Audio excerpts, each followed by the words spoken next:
Diolch yn fawr. Diolch yn Dduw am gyfle arall i ddod yma i dy geisio di ac i dy addoli di ac yn gofyn i ti nerthu ni ac y byddwn ni yn gwneud pob dim clod i ti ac y byddu di yn trigyrhau trwy presynoli dy hun yma ni'n plith. Bendithion hamser i ni'n gofyn hyn trwy enw ac heiddiant yn Harglwydd Iesu Grist. Amen. Dych ni'n dechrau trwy ganu'r emyn rhif 546, 546. Cheisiais arglwydd ddim, ond hynny dim ond treulio nyddiau maes. Fydd ddiddgaru a thryfeddu ac yn borthu ar dy ras. Dyna ddigon cheisiaf nabod dim ond hyn. 546 gwn i sefyll i'w chanu.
Croes yn gwasanaeth ar ôl yr oedfa fe fydd na luniau ysgam drws nesaf yn y neuadd. Fe fydd ein cwrgweddi misol sy'n cael ei chynnal ar y drydydd nos Iau o bob mis yn cael ei chynnal nos Iau yma. Medi 18, Medi'r 19 am hanner awr wedi 7. Felly nos Iau sy'n dod fydd ein cwrgweddi misol. Hefyd fe fydd na wasanaeth diolchgarwch yn prysur agosau, ond fe fyddwn ni'n chynnal hi mis Tachwedd. Ond rhag rybydd i chi mwyn gallu dweud wrth pobl, gobeithio fydd na gerdiau gwahodd yn cael ei cynhyrchu cyn bo hir, ond Tachwedd y Chweched, felly nos Iau Tachwedd y Chweched ac fe fydd y parchedig Dafydd Morris yn pregethu. Yn hoedfa nesaf, pnawn Sul am hanner awr wedi 3. Nawr wrth i ni gymryd y casgliad gan i ganu tro ar ein heistedd emyn rhif 494, 494, diwioldeb sydd yn elw gwell na holl drysorau'r India bell. 494.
Byddai'n darlleniad o lyfr y Salmau, y 15fed Salm, Salm 15.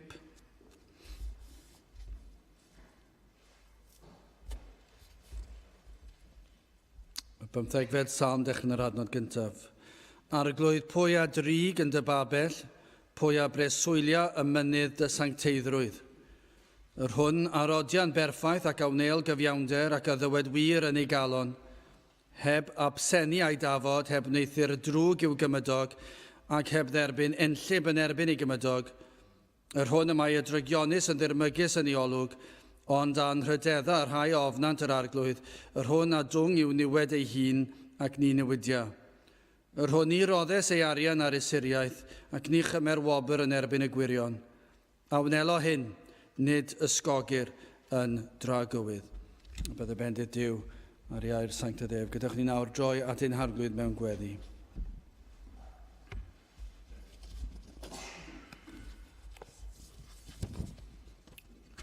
Diolch yn ei ti unwaith eto o Dduw ein bod yn gallu dod atat ac yn dod trwy enw ac thrwy heiddiannau dy fab a'n gwaredwr yr arglwydd Iesu Grist. Ac i ni yn diolch o Dduw am gyfle arall, am wythnos arall, am sil arall i ddod yma idd di, ac yn diolch am y fath fraint dy fod wedi rhoi'r yr awydd honno yn ein celonau.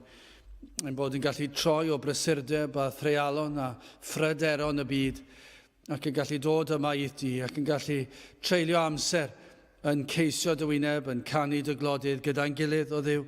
I ni yn diolch i ti o Dduw am y cyfnodau hynny, y cyfleoedd sydd gennym gartref, ein bod yn gallu ceisio dy wyneb ar ein pen ein hunan, ac ein bod yn gallu darllen ac gweddio wrth i'r drws fod yng nghau a tawelwch y cartref, ond i ni hefyd yn ddiolchgar iawn am gyfle i ymgynnull ynghyd a brodyr a chwiorydd yng Nghrist.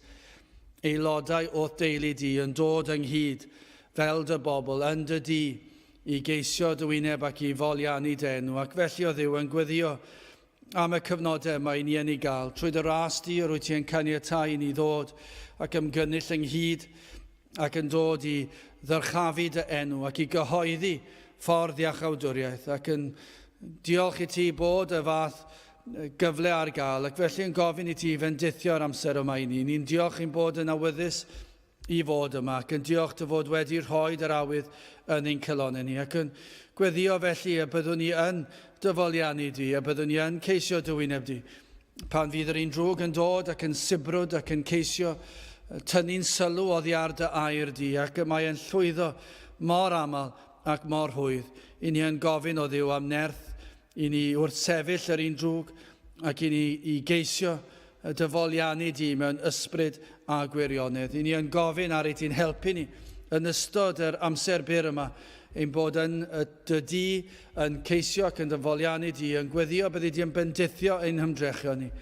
Mor wan ydym ni, mor fethiedig i ni yn ein hymdrechion, i ni yn dymuno gwneud yr hyn sydd yn iawn, ac felly yn gofyn i ti'n helpu ni yn hyn o beth, y byddi di yma yn ein harwen ni, ac yn bendithio bob un emyn, bob un adnod, bob un gair sydd yn dyrchafu Crist, y bydd y cyfan yn dwy'n clodydd enw di'n. Helpa ni yn hyn o Dduw, i ni'n gweddio am yr holl ddydd, y byddi di yn bendithio bob un rhan o'r dydd yma. Bydd dy air di yn mynd o nerth i nerth yma, yn ein dinas ni yma, ac yna ar hyd a lled ein gwlad ac ymhellach i ffwrdd a draws y byd. Lle bynnag y mae dy air di yn cael ei ffrigethu'n ffyddlon, i ni yn gweddio Dduw, ar i ni cael profi bendith ar y gair hwnnw. I ni yn trysthau o Dduw o feddwl ein bod yn byw mewn adeg lle nad yw dy air di yn dwy'n llawer o ffrwyth. Ac i ni ddim yn deall hyn o Dduw, i ni ddim yn deall beth yw dy gynlluniau, ond i ni yn plygu dy gynlluniau di, ac yn gwybod pan y byddi di yn dymuno y gellu di ddychwelyd un plith. Ac felly o Dduw, i ni yn gofyn i ti o Dduw i ddychwelyd yn fuan, y mae dy enw yn cael ei sarthru, y mae pobl yn dy wawdio di, y mae pobl hyd yn oed yn dy gysau di, ac yn troi cefn yn llwyr ar dy air di. Ac i ni yn gweddio felly o Dduw, y byddi di yn dod yn ôl, ac yn dangos dy fod ti yn holl alluog, yn dangos dy fod ti yn Dduw cadarn, ond eto Dduw yn Dduw sydd yn llawn o drigaredd a chariad. Ac y bydd na gyfnod yn dod, lle byddu di yn dwy'n pobl yn ôl at y ti dy hun. I ni'n gwybod y fod yn abal i wneud, i ni'n gwybod y fod yn dymuno gwneud, ac o Dduw nad ydyn ni'n deall am yr oedi. I ni yn gofyn o Dduw yn fodlon plygu i dywyllus di, ac eto Dduw mae dair yn ein hybu i alw arna ti, i bledio a thi, i ddychwelyd ac i fendithio. Ac felly ni yn gofyn am hyn, mwyn y bydd dy enw di yn cael ei ddyrchafu, i ni yn gofyn i ti ddod ac i fendithio ac i'n diwygio ni unwaith eto. Trigar ha felly wrthym yma, bendithio a diogelan hamser, i ni'n gofyn hyn oll trwy enw ac heiddiant ein harglwydd Iesu Grist. Amen.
Gadewch ni ganu mynd rhif 380, 380, fe roed arno bwys euogrwydd, pwys nalsau ddal moddyn, cos pechodau myrdd o ddynion, heb un pechod yn ddoi hun. 380, gewn ni sefyll i'w chanu.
Gydawyn testyn o lyfr y Salmau, Salm 15, y 15fed Salm ar adnod gyntaf. Arglwydd, pwy a drig yn dy babell, pwy a breswylia y mynydd dy sancteiddrwydd. Nawr, i chi'n gweld o'r cychwyn y fod y salmydd wedi deallu, ei fod wedi gweld ei galon ei hun, ei fod wedi deall yr hyn yw cyflwr trienus dyn. Mae e'n brawf yma o'n blaenau ni yn yr adnod gyntaf. Mae e wedi cael golwg ar lygredd, ar dwyll, ar atgasedd, tuag at pethau sydd yn lân ac yn bir. Mae e'n gweld y nad yw dyn yn abl i ddod i bresenoldeb Duw a mwynhau cymdeithas ag e. Mae'n amlwg, achos dyna'r cwestiwn wedi gofyn. Arglwydd, pwy a drig yn dy babell, pwy a breswylia y mynydd dy sancteiddrwydd. Ac mae hyn efallai'n dod yn fwy amlwg petai ni'n darllen yr salm blaenorol, neu ddarllen y 2 adnod gyntaf, salm 14. Dyma be mae'r salmydd yn ei ddweud fyna, yr ynfyd a ddywedodd yn ei galon. Nid oes un Duw. Dyna, dwi'n credu, os yw'n nghofi'n gywir, gafodd hwnna i grybwyll ddoi, prynhawn ddoi, yn ein hoedfa bregethu. Yr ynfyd, y ffŵl sydd yn dweud nad oes na Dduw. Does dim disgrifiad gwell ohonyn nhw, nag oes. Unrhyw un sydd yn credu ein bod yn byw mewn byd fel hon, heb fod yna Dduw, yna dim ond ffŵl gellir i ddisgrifio nhw.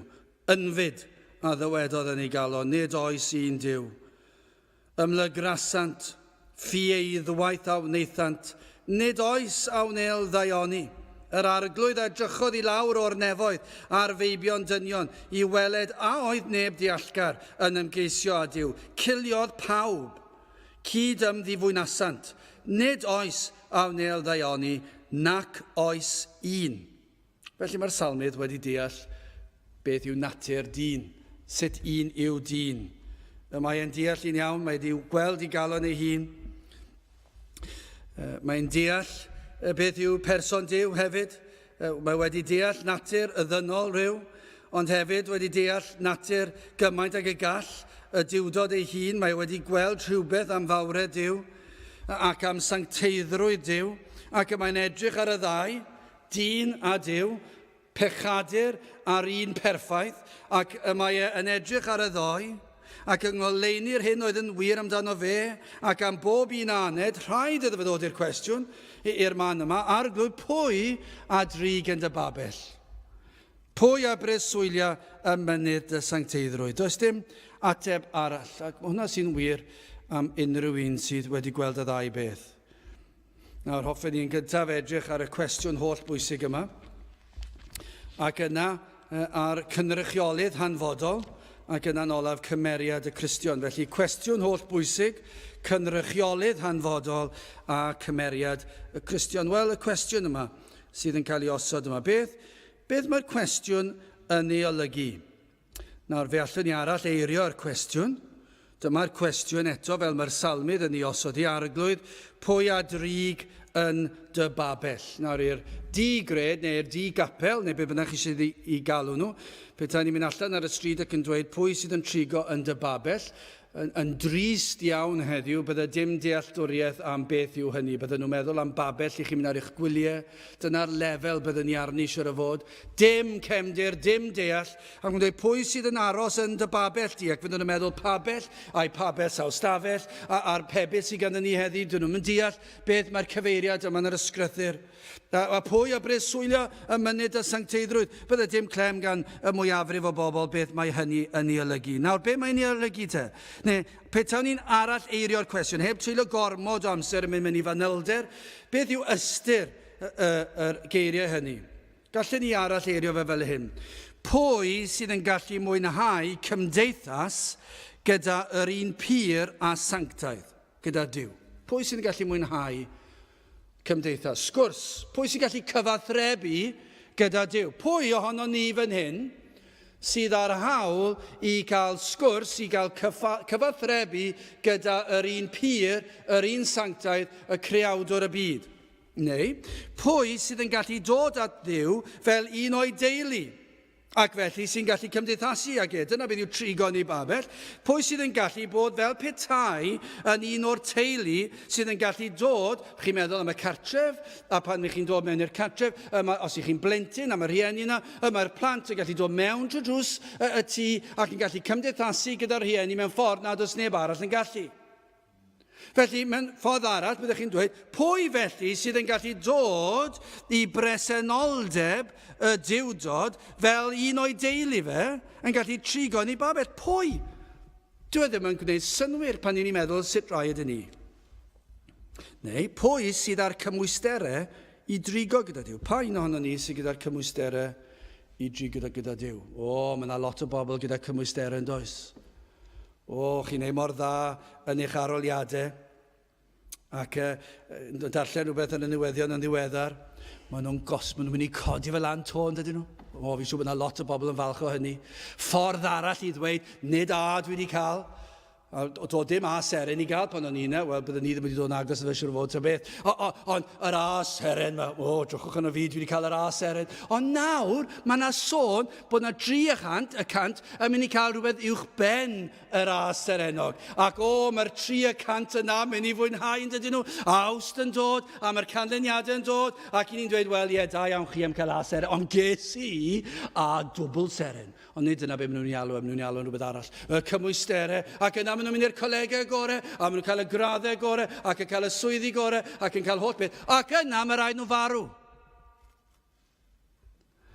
A'r cwestiwn yw, a yw'r cymhwyster gyda chi i gymdeithasu a Dyw? Dyna'r cwestiwn. Nid a, na gosach beth o'n i'n cael, neu'r a seren, neu'r a seren, neu'r a seren, ac maen nhw'n mynd ymlaen, mwyn dyrchafu balchder, gallwch chi cael pob un cymhwyster sydd i'w gael. Gai ofyn y cwestiwn mae chi, pa cymhwyster sydd â chi? A yw'r un iawn i drigo gyda Dyw? Dyna beth mae'r salmydd yn gofyn. Pwy sydd yn trigo yn dy Babell di? Pwy sydd yn gallu gwneud hynny? Gallwn ni dweud yn ffordd arall, pwy gellir ei galw yn ffrind i Dduw? Dyna ffordd arall o'i ddisgrifio. Pwy sydd yn ffrind i ti o Dduw? Pwy sydd yn dduwiol? Neu, gawdewch i ni ddod yn agosach at ni hyd yn oed, pwy gall fod yn aelod o'i bobl, o'i eglwys? Pwy sydd yn barod ar gyfer y nefoedd? Dyna ffordd symlach eto i ddweud. Pwy sydd yn mynd i fynd i'r nefoedd? Achos ni'n gwybod nid pawb, dyw Hitler ddim yn mynd i fynd i'r nefoedd. Ac nifer o'r bobl yma nawr sydd yn gwneud y pethau erchill maen nhw'n clywed ar y teledu, yn sicr dyn nhw ddim yn mynd i'r nefoedd, a fydd bob capel yng Nghymru siŵr fo'n cytuno dyn hynny. Ond, mae yna rhyw broblem dyn ni wedyn gyda'r pobl eraill rhwngddyn nhw. Achos wedyn ni'n cael tipyn bach o drafferth. Mae'r pobl ofnadw yma, fydden nhw ddim yn mynd i'r nefoedd, fydden nhw'n mynd i effern. Ond beth am y pobl sydd ddim cweit mor ddrwg yn nhw? A dyma lle mae'r broblem. Ac felly mae rhaid gofyn y cwestiwn, mae rhaid i ni ddeall beth yw'r ateb.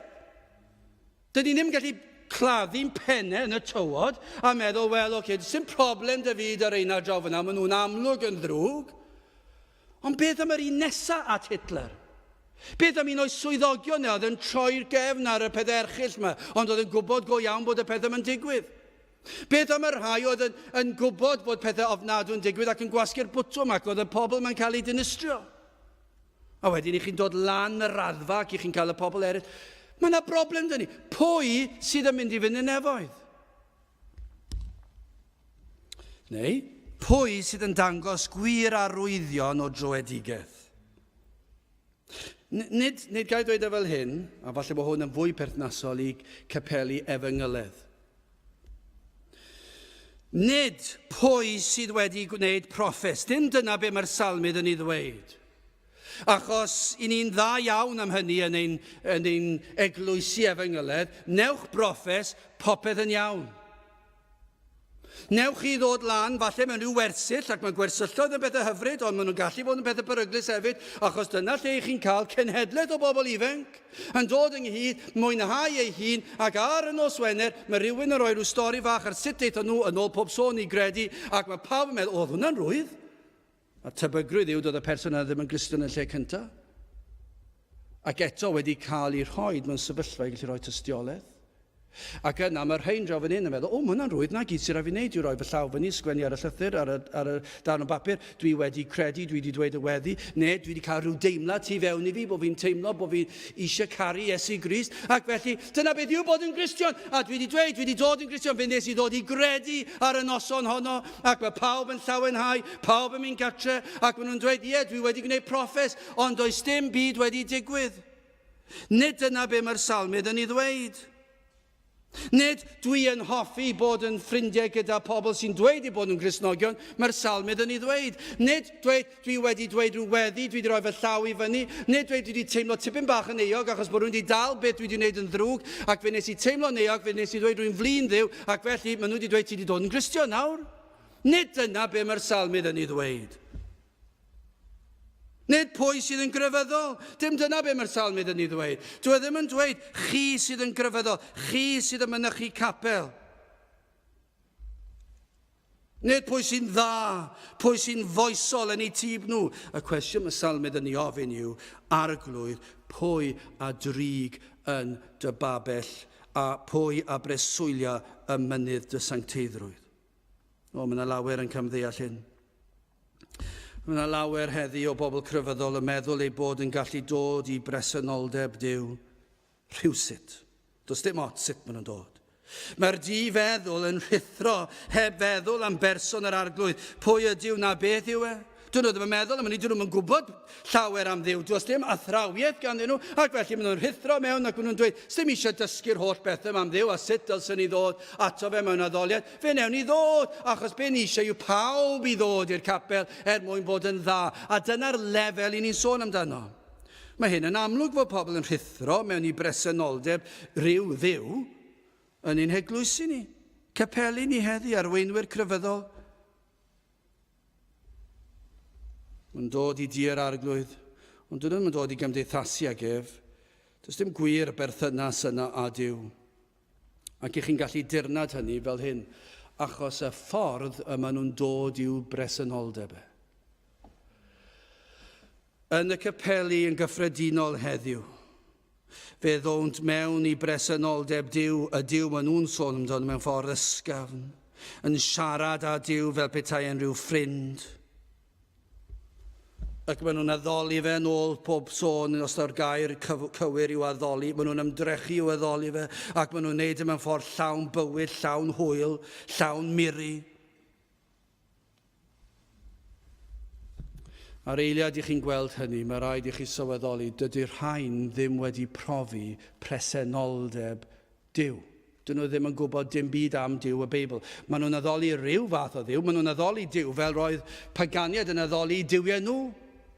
Addoliad o Baal, yn dawnsio ac yn gwneud pethau'n foesol ac yn frwnt ac yn erchill yn ei ffordd o addoli Baal, a dyna yn debyg iawn i ffordd sydd yn mynd mlaen heddi.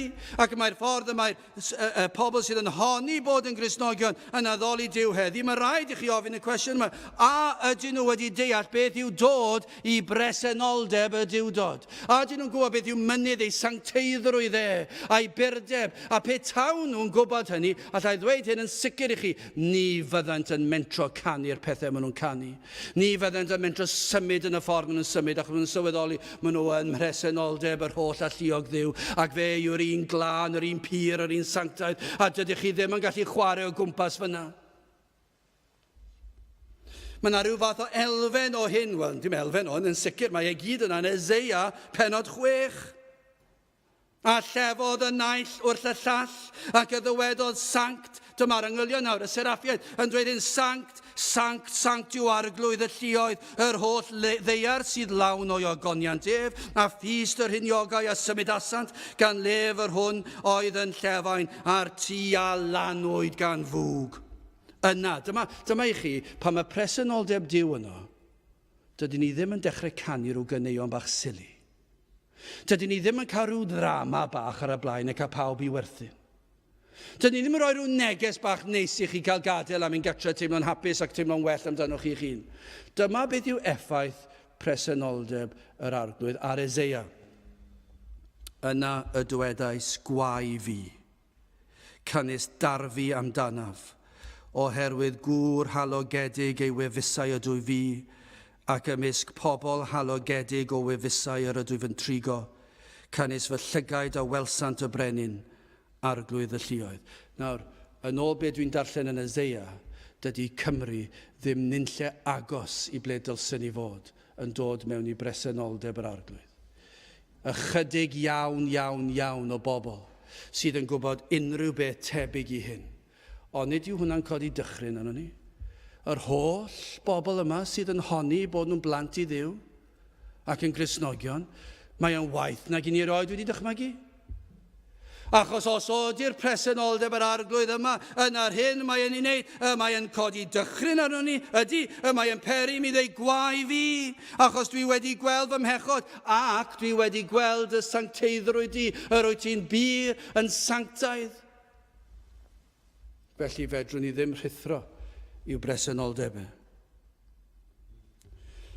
Siwr o fod, ar ôl i'r salmydd feddwl am yr hyn gafodd ei ddweud yn Salm 14 am beth yw dyn, fe ddechreuodd feddwl am Dduw. A fe ddath pethau fel hyn, ni'n cael adnodau fel hyn yn yr ysgrythyr Salm 90 adnod 2.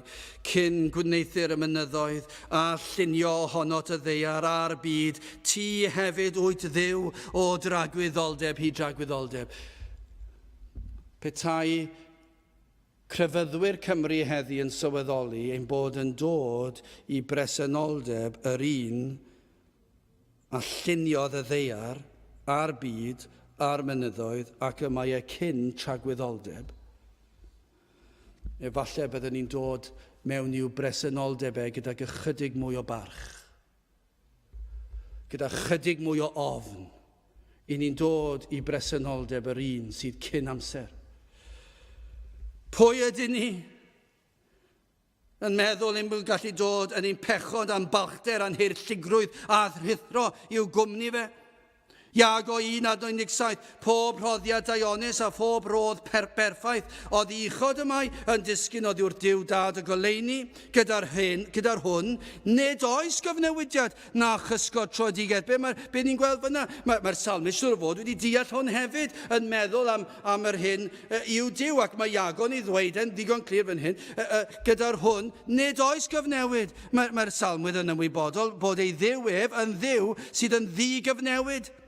Mae hwn, wrth gwrs, yn dod â llawer o gysur i Cristion, bod Duw byth yn newid i feddwl ond siŵr o fod yn peri ofn i'r di-gred, golyga hyn, ni fydd ei ddedfryd ohonoch chi byth yn newid. Dyw e ddim yn gallu newid, gan fod Duw yn ddi-gyfnewid. Felly os ydy Duw yn dweud fe fydd yn eich barnu chi, dyw e ddim yn mynd i newid i feddwl Dyw e ddim yn gallu newid i feddwl. Dyw e ddim yn gallu gostwng y safon eich mwyn chi. Dyw e ddim yn mynd i gallu yn rhagwyddoldeb dweud, wel, iawn, fe gafoch chi fe'n anodd do.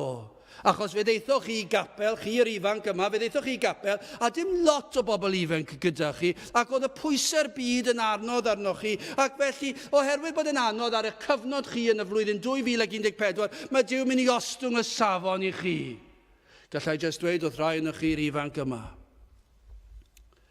Mae yna lawer o gapeli eraill gyda llawer llai o bobl ifanc. Rhai gyda dim, un plentyn falle yn dod trwy'r eglwys ar ei pen ei hun, mynd trwy'r ysgol heb neb. Mae gyda ni lawer i fod ddiolchgar amdano. Ond peidiwch a meddwl na newch chi geisio Duw, achos bod wedi bod yn anodd i chi. Fi Duw ddim yn gostwng ei safon lawr i chi, achos bod wedi bod tipyn bach yn anodd i chi, achos ni'n byw mewn oes afiach tuag at Gristnogion. Dwi'n mynd i ddweud na. Dwi ddim yn gallu dweud na mae yn Dduw sydd yn ddi-gyfnewid.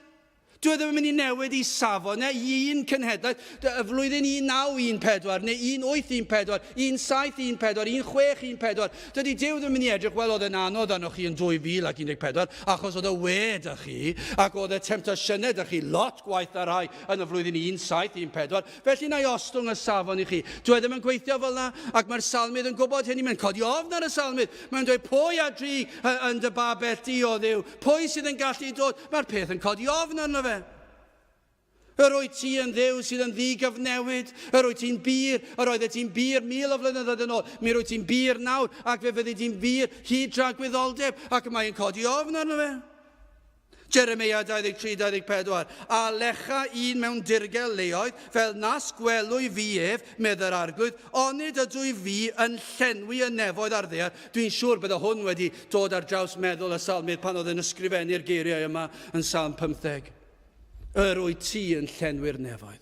Does dim cyddfan. Does dim un twll na chornel. Does dim un ogof ddigon twfn y gellwn ni guddio yno fe oddi wrth presenoldeb Duw. Fedrwn ni ddim mynd i ryw stafell fach, ryw ogof fach, ryw fynydd neu le bynnag a gwneud ein pechodau'n gyd achos y mae Duw yn gweld ym mhob man. Mae'r cyfleoedd nawr i bechu yn y dirgel gymaint fwy nag oedden nhw blynyddoedd yn ôl. Mae pobl yn gallu gwneud yn ei stafell, a nawr gyda'r ffonau symudol, fe allwch chi bechu unrhyw le. Allwch chi fynd i ryw gornel bach na fydd neb yn eich gweld chi, ac fe allwch chi bechu gymaint ag ymynwch chi. Fe allwch chi edrych a gwrando ar pethau na ddylsech chi wneud, a fydd neb callach siwr o fod, ond i bai bod na rhyw ffordd ar rwy'n i ffeindio mas fel maen nhw heddi, ond rydych chi'n gobeithio na fydd neb yn ffeindio mas, ond mae'r adnod yma'n dweud, yr arglwydd, onid ydw i fi yn llenwi'r nefoedd ar ddeiar. Mae'r salmydd yn gwybod hwn. Mae'r salmydd yn gwybod. Mae'n codi ofn arno fe. Dwi'n mynd i fod yn atebol i'r Duw yma sydd yn gweld a chlywed pob dim. Psalm 147, adnod 4-5. Mae fe yn rhifo rhifedi y ser, geilw hwynt oll wrth ei henwau, mawr yw ein harglwydd, a mawr ei nerth, a neirif yw ei ddeall. Dyna chi Dduw sydd yn gallu cyfri'r, sydd yn gallu enwi pob un seren, achos fe greuodd pob un. Mae e'n gwybod ble maen nhw, mae e'n deall popeth amdanyn nhw, i ni ddim yn gallu deall dim un seren. Ond mae Duw yn nabod nhw bob un wrth ei henwau. Mae e mor fawr a neirif yw ei ddeall. Rhufeiniad 11:33, o ddyfnder golyd doeth i neb a gwybodaeth Duw. Mor anchwiliadwy yw ei farnau ef, a'i ffyrdd mor anol rheinadwy ydynt. Maen nhw tu hwnt i'n deall ni. Mae ffyrdd Duw, mae popeth amdano fe, tu hwnt i'n deall ni. Mae e mor ddoeth, mae e mor llawn gwybodaeth, mae'n holl wybodus. Os yw angylion yn plygu a chuddio'i hwynebau wrth ddod i'w gwmni, sut gallwn ni ddod rhai sydd wedi gorchuddio a brynt ni a phechod? Mae'r salmydd yn sylweddoli, pwy ydw i ddod i bresenoldeb Duw? Felly mae'r cwestiwn yma mor bwysig yn diwedd. Mae e mor bwysig. Pwy ohonom ni gall ddod i bresenoldeb yr arglwydd? Arglwydd pwy a drig yn dy babell? Pwy a breswylia mynydd dy sancteiddrwydd? Wel, gadewch ni symud ymlaen yn ail cynrychiolydd hanfodol. Dim ond un. Dim ond un sydd ar cymwysterau. Dim ond un sydd yn gallu dod i bresenoldeb y diwdod. A Iesu Grist yw hwnnw.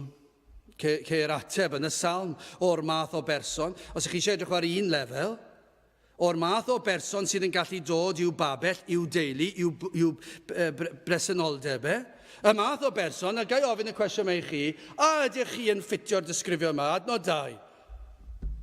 Yr hwn a rodia yn berffaith, ac a wneil gyfiawnder, ac a ddywed wir yn ei galon. Dyna pwy sydd yn mynd i cael mynedfa i bresenoldeb Duw. Byddwn ni'n darllen ymlaen, a oes na un ohonom ni yn credu'n bod yn ein nerth ein hun yn cyflawni hyn, adnod 3. Heb absennu a'i dafod, heb wneithio'r drwg i'w gymydog, ac heb dderbyn enllib yn erbyn ei gymydog. Wel, dwi ddim yn credu bod lot o obeth gyda dim un ohonom ni. Does dim un o'n ni'n rhodio'n berffaith. Does dim un o'n ni'n gwneud yn gyfiawn ac yn dweud yn y gwir yn ei galon. Mae gymaint o dwyll yn ein calonau ni, gymaint o dwyll yn ein calonau ni. I ni wedi gwneud gymaint o'n ddrwg i'n cymdogion ni, ac i ni wedi derbyn enllib yn erbyn i'n cymdogion. Pa obeth sydd gennym ni i ddod yn agos at y diwdod? Y tristiwch yw bod cymaint heb weld i pechod, dyna'r broblem. Mae yna gymaint dal yn meddwl eu bod nhw'n dda ac yn foesol ac yn grefyddol, ac rhywsut maen nhw'n darllen adnodau fel hyn, ac unau maen nhw'n dweud, wel, siwr o fod bod yna rhyw broblem yn y cyfieithu, ac o'na hwnna falle'n addas i 2,000 o flynyddoedd, 3,000 o flynyddoedd yn ôl, dwi'n mynd addas i nawr, ac maen nhw'n anwybyddu'r peth. Neu maen nhw'n meddwl, wel, dwi ddim yn golygu perffaith fel perffaith, dwi ddim yn golygu cyfiawn fel cyfiawn, dwi ddim yn golygu bod chi'n gwbl wir yn eich cael. A dyna sut mae pobl yn meddwl. Dwi'n ddim rhaid i fod cweit mor dda a hynny. Dwi ddim wedi gweld i pechod. Maen nhw'n meddwl dwi'n grefyddol. A dwi wedi cyflawni'r disgrifiadau hyn i ryw raddau. Ond mae yna ddau broblem yma. Un, dyn nhw ddim wedi gweld eu pechod, ac yn ail, dyn nhw ddim wedi gweld mawredd Duw. Ond dyna yw'r broblem, bob tro. Dyna yw'r broblem i ni'n ei wynebu heddi.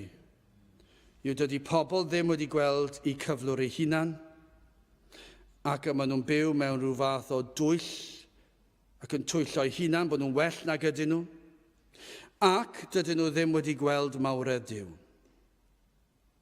Wel, dwi eisiau siarad prynhawn yma, rhai sydd wedi gweld eu pechod.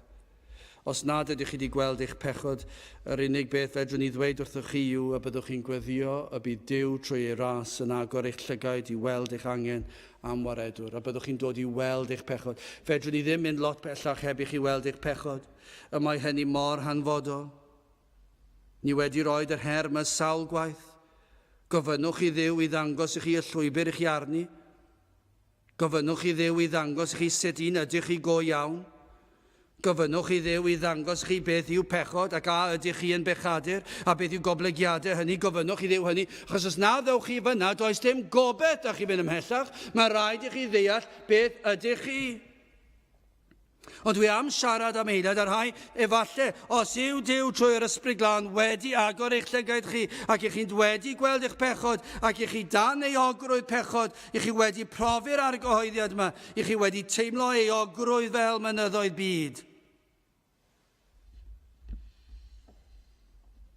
Wel, gadewch i ni weddio eich bod wedi gweld rhywfaint ar fawredd Duw hefyd. Efallai mai dyna beth sy'n mynd law yn llaw i chi wedi cael cipolwg ar fawredd Duw ac mae goleuni mawredd Duw wedi disgleirio gymaint sydd wedi dangos i chi eich pechod.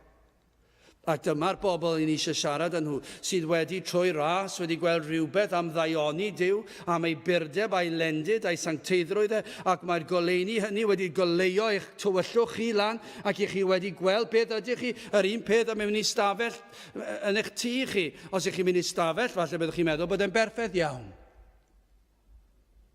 Dowch chi'n tŷ ni ac fe welwch chi ambell i flewyn y ci o gwmpas y lle, nawr chi ddim yn ei weld gyda'r golau bant. Ond, boes bach, dyna i chi flew, mae'r cwn yn ei gadael i syrthio ar y llawr, i ni wrthi trwy'r amser yn clynau. Yn enwedig ar ôl rhoi'r golau ymlaen. Ar ôl rhoi'r golau ymlaen, ni'n gallu weld ni'n gweld un fyna, ni'n gweld ni'n dod â'r peiriant allan i hwfro fel lan a dwstio i ddang. Ond gallen ni fod wedi byw mewn rhyw fyd bach o anwybyddu'r peth a gadael y golau bant. Digon ôl eich i weld eich i mynd, ond chi ddim wedi gweld am beth yw e. Ond yr eiliad i chi roi'r golau ymlaen, i chi'n gweld yn glir y dwst a'r blew a'r bryntni, a chi goffa glanhau. Ond dyna be mae rai o'n chi fel, i chi'n meddwl bod chi'n dda. Chi'n dod i'r capel, chi wedi erioed, chi wedi bod yn neis, chi'n canu'r ymynau, chi'n gwybod yr adnodau, chi hyd yn oed gwybod eich athrawedd i ryw raddau, ac i chi'n meddwl popeth yn iawn. Ond y broblem yw, dy'r golau ddim wedi cael ei troi ymlaen, dydw sneb wedi troi'r golau ymlaen, a dydych chi ddim wedi gweld mawredd Duw, ac felly chi'n meddwl bod chi'n lan. Chio beth, chi'n mynd i cael sioc rhyw ddiwrnod pan fydd goleuni'r diwdod yn disgleirio, ac fe fyddwch chi'n gweld eich hun am yr hyn i chi, o y byddwch chi'n gweld e cyn ei fod yn rhy hwyr. O na fyddwch chi'n gweld eich cyflwr nawr. Falle bod chi wedi bod yn gwrando ar bregethau ac wedi bod yn clywed am Dduw a gweld ei fod y tu hwnt yn deall a'n ymgyffred ni. Falle bod chi wedi clywed am ei lendid ei byrdeb fod e mor ysblenydd ac felly falle bod yna rai, bod yr ysbryd glân wedi dechrau gweithio arnyn nhw, bod wedi dangos mawredd Duw ac wedi dangos eich pechod ac i chi mewn cyflwr. Mae'n gyfnod anodd i chi yn sicr, yr argyhoeddiad yma. Mae'n cyfnod brawychus hefyd achos ych chi'n teimlo'n unig iawn. Chi wedi gweld eich pechod, chi wedi gweld eich heiddiannau, chi ddim yn dadlau gyda Duw bod Duw yn anheg. I chi'n cytuno dy fe, i chi'n dweud dwi'n bechadur aflan. Ac felly, efallai bod yna rhywun yma wedi dod fel y salmydd ac yn gofyn arglwydd pwy a drig yn dy babell, pwy a breswylia y mynydd y sancteiddrwydd. Efallai bod chi'n gofyn yn llawn anobaith, pwy sydd gyda gobeith i fynd i'r nefoedd. Mae mor bwysig, mae angen i chi deimlo felly. Does dim gobeith i chi, ni fedrwch chi ddod i'w bresenoldeb yn eich pechod. Fedrwch chi byth fod yn ddigon da. Dydych chi ddim yn gallu cyflawni gyfraith, dim un rhan ohono. Beth yw'r gwir Gristion? Mae'n gweld hyn yn eglur, fe ddealla hyn, does dim dadl, does dim gwrthryfela yn erbyn y gwir. Mae wedi profi hyn, mae pwysau ei ogrwydd yn llethol, ac felly nid yw'n mynd i ddadle. Mae'n cytuno, dwi ddim yn ddigon da i ddod i'th gwmni. Dwi ddim yn ddigon da i ddod i'th babell di. Ond yna mae'n clywed am un sydd yn ddigon da.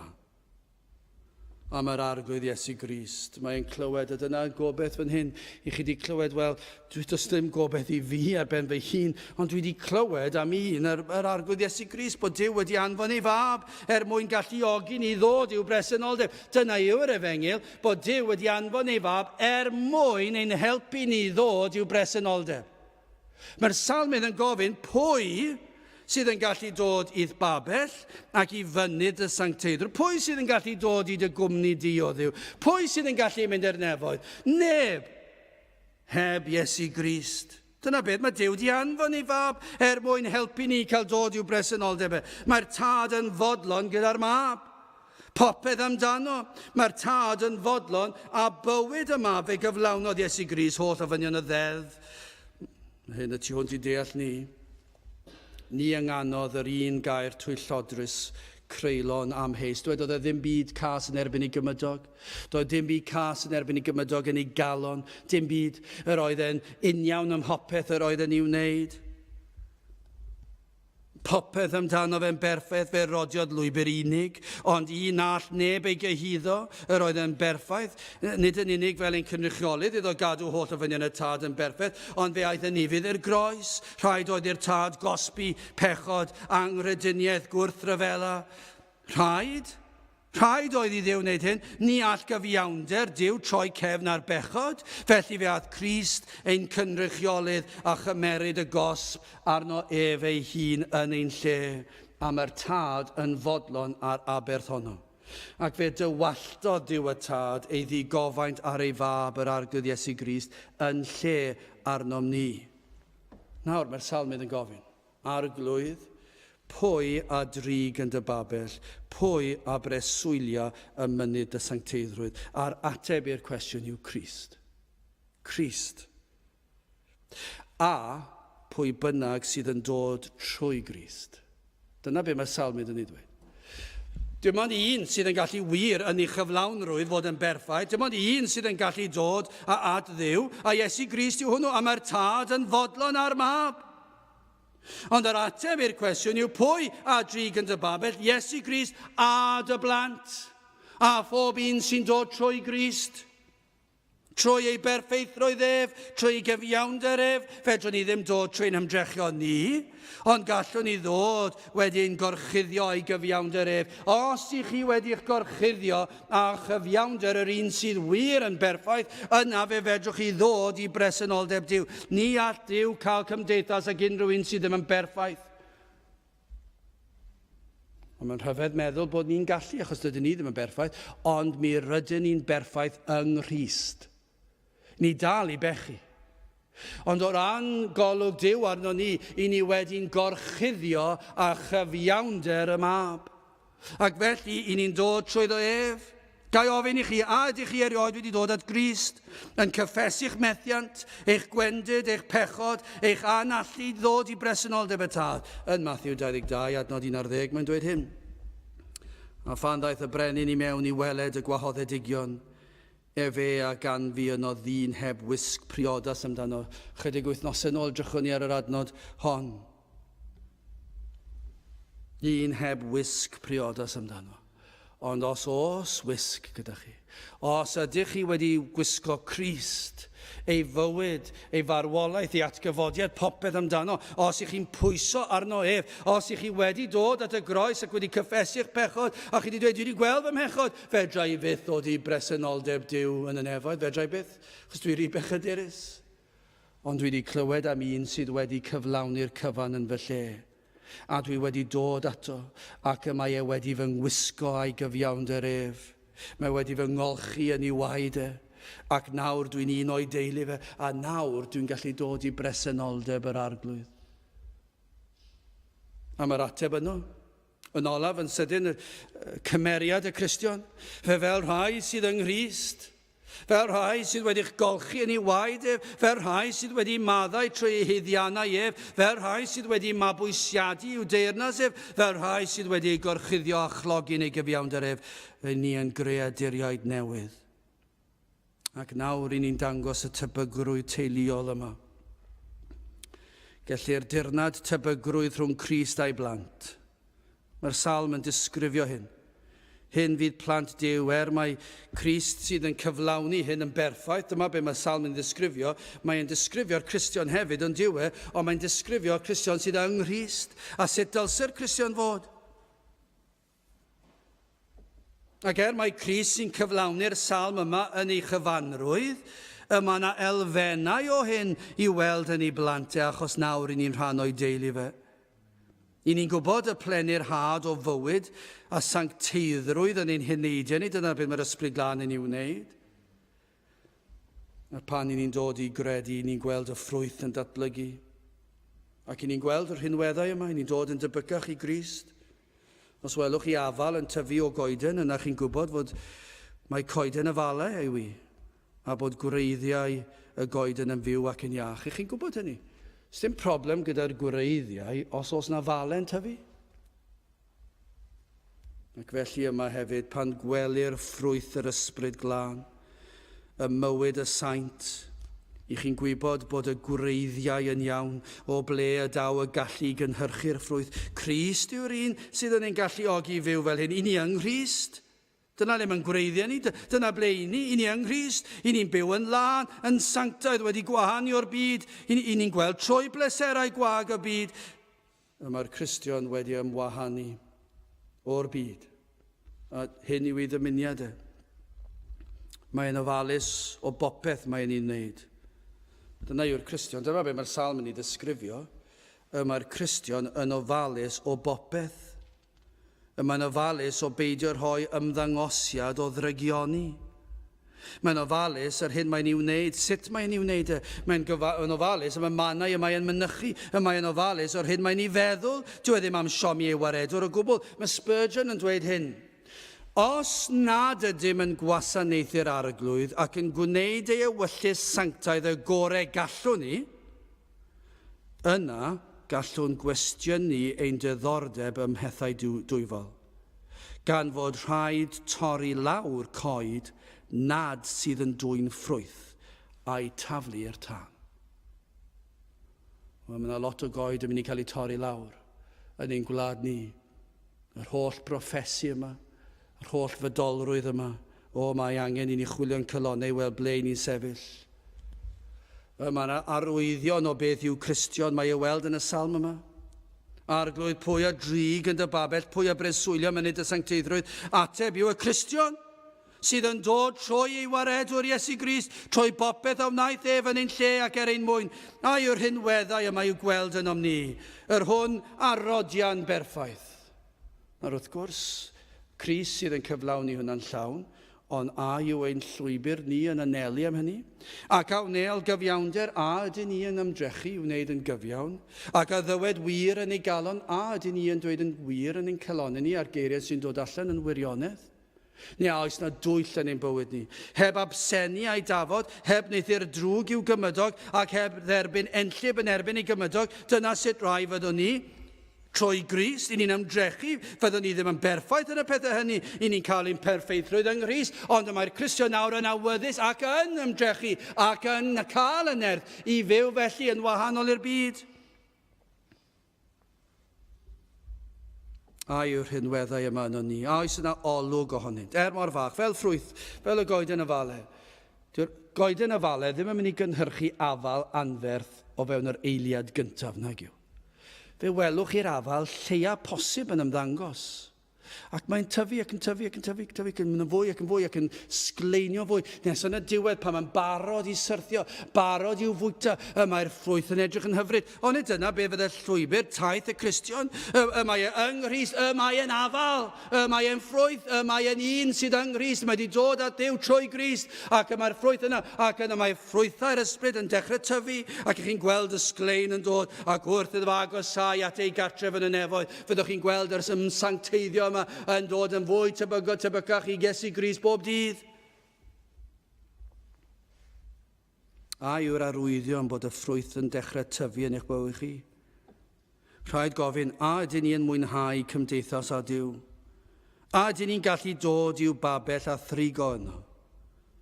Os ydym yn gallu dweud ein bod yn gallu trigo yno dim ond oherwydd ein bod wedi dod trwy Grist, yna fe allwn ni lawenhau a chanu clodydd yr un sydd wedi galluogi hyn. Ond os ych chi'n meddwl eich bod chi'n gallu dod i babell, i bresenoldeb Duw trwy eich crefydd, trwy eich gweithredoedd da, trwy eich enw da, yna dydych chi ddim wedi deall.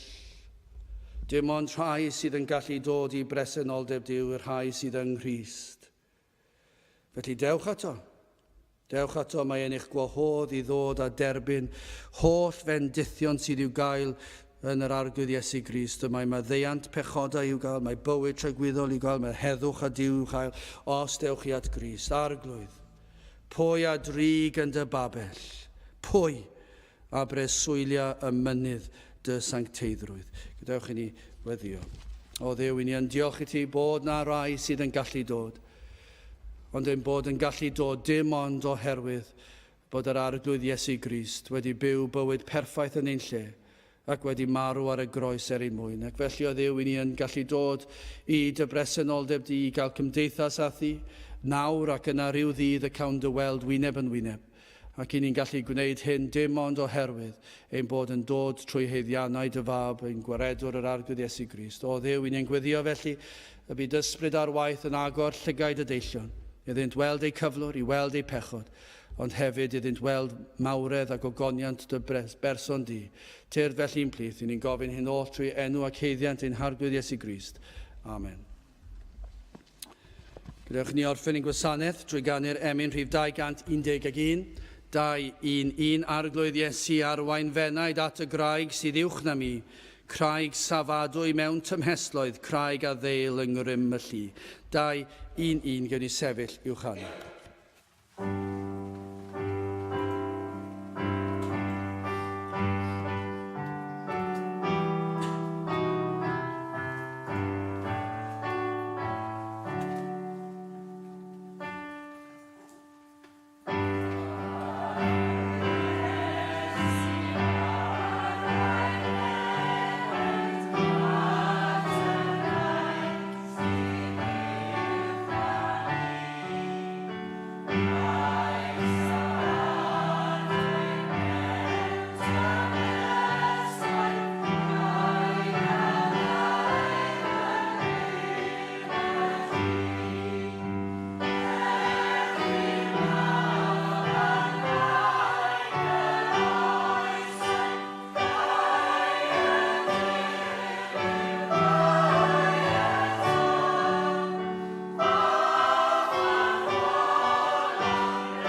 A nawr bydde di ras ein harglwydd Iesu Grist a chariad Duw a chymdeithas yr ysbryd glân fod gyda chwi oll hyd byth. Amen.